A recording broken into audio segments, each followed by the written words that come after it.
All right, so we're at Spellman Park. So this is pretty close to your house. We decided to come out to your part of town and explore. And today would be a great opportunity to do a nice off-leash walk from one side to the other at this fairly small park. There's nobody here. There were people walking their dog when we first pulled up, but they were walking out. Now it's completely empty. That tennis court would probably make a great little area to do some drills at too.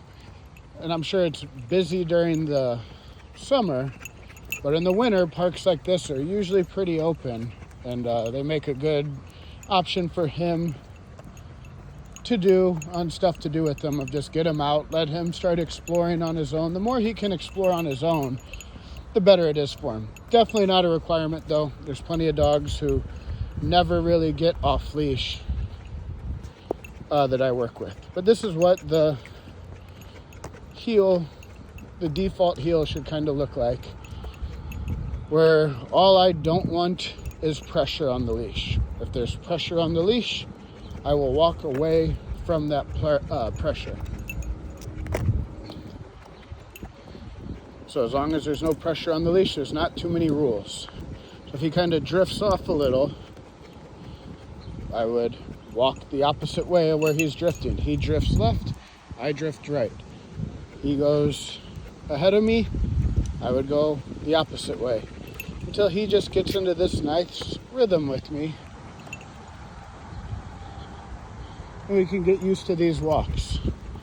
So this is kind of what I want the neighborhood walks to look like too. So as he starts speeding up, I start slowing down. And we're just trying to get back into this little groove. If he starts sniffing around too much, I'm gonna start kind of redirecting. So I picked up my pace a little. We're just trying to get into this rhythm, with the main goal being this leash, like this, just stays nice and loose. If there's pressure on the leash, I should be going away from the pressure. So there's no real e-collar or anything. You can always make it easier for him of where to be by giving him food. But even without food, we just kind of want to develop a rhythm with them. And how I've developed this with them is what I'm saying. I always walk away from pressure. I give him food when he's on the left side.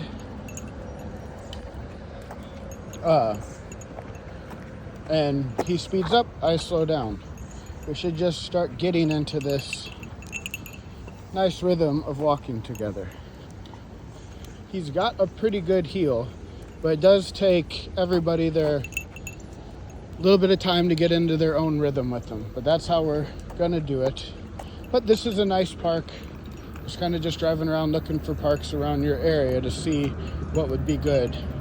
And this is Spellman Park right down the road. It is kind of small, but 5-10 minutes is all you really kind of need to do to get him out somewhere most times.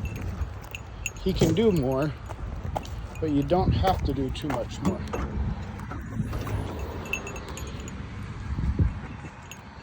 Again, he's good off leash. He's not going to go anywhere.